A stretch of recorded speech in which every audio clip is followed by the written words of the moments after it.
Assalamu alaikum la famille, j'espère que vous allez bien. Alors aujourd'hui on vous propose encore une fois une recette de marnouf, mais cette fois-ci c'est fait avec du lait de coco, de la noix de coco en poudre plutôt.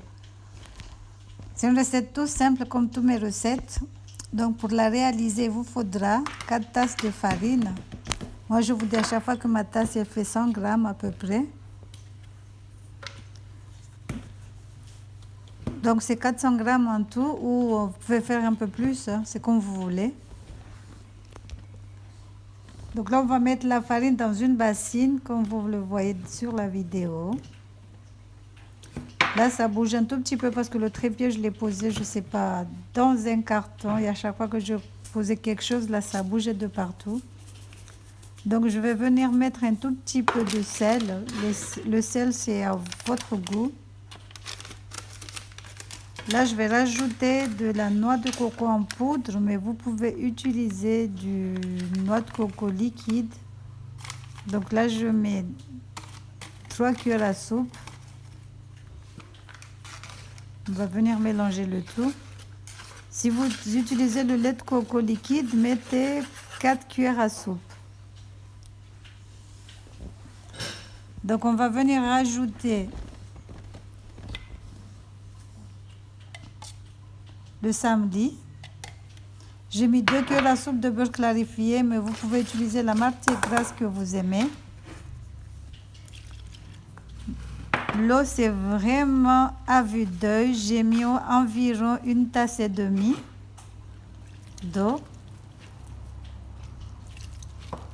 Et vous allez voir, vous mélangerez à chaque fois et vous rajouterez au fur et à mesure. Là, c'est un mug, hein. C'est pas une tasse, donc c'est une tasse. Donc c'est 2 tasses et demie à peu près. Comme je vous ai dit, c'est à vue d'œil, c'est au pif. Donc on va mélanger, on va laisser reposer la pâte. J'ai laissé reposer la pâte 10 minutes. Je l'ai couverte, je l'ai laissé reposer. On saupoudre le plan de travail de farine. On vient poser notre pâte. On va la travailler vite fait. On va découper des boules, des boulettes normales, comme les mardoufs normales. C'est la même recette en fait. Mais ici, je les ai fait à la noix de coco. Donc voilà, j'ai fait 6 boules. J'ai aplati. Je vais mettre le beurre dessus. On va étaler de partout. Ensuite, on va former un boudin. Ou sinon, vous pouvez faire directement en fait le trou au milieu et façonner comme vous voulez. Mais moi je fais comme ça, c'est plus rapide. Donc je fais comme ça, après je vais laisser. Je fais la même chose avec tout le reste de la pâte. Là j'ai 6 pâtons, 6 boudins. On va l'étirer un tout petit peu, ensuite on va former l'escargot. Comme je vous ai dit, façonnez comme vous voulez. Donc on va l'étirer un tout petit peu. Voilà, on va former l'escargot. Le normal. Donc on pose l'huile dessus, on repose.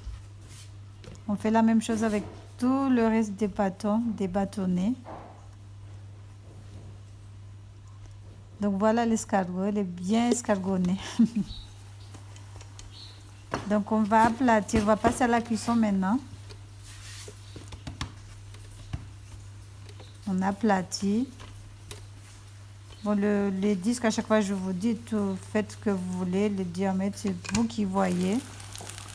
Donc voilà, j'ai fait chauffer une poêle, on pose notre galette dessus, on fait la même chose. Donc voilà. Il est bien doré. Voilà, ils sont bien feuilletés. Ils sont trop bons aussi. Comme je vous ai dit, utilisez la matière grasse que vous aimez. J'espère que la recette vous aura plu. N'hésitez pas à liker, à partager, à commenter. Et à vous abonner si vous ne l'avez pas encore fait. Voilà. Bisous, bisous. Regardez comme ils ont une belle couleur. Et là, c'est la petite qui s'est amusée à poser sur une feuille de bananier. Voilà, bisous.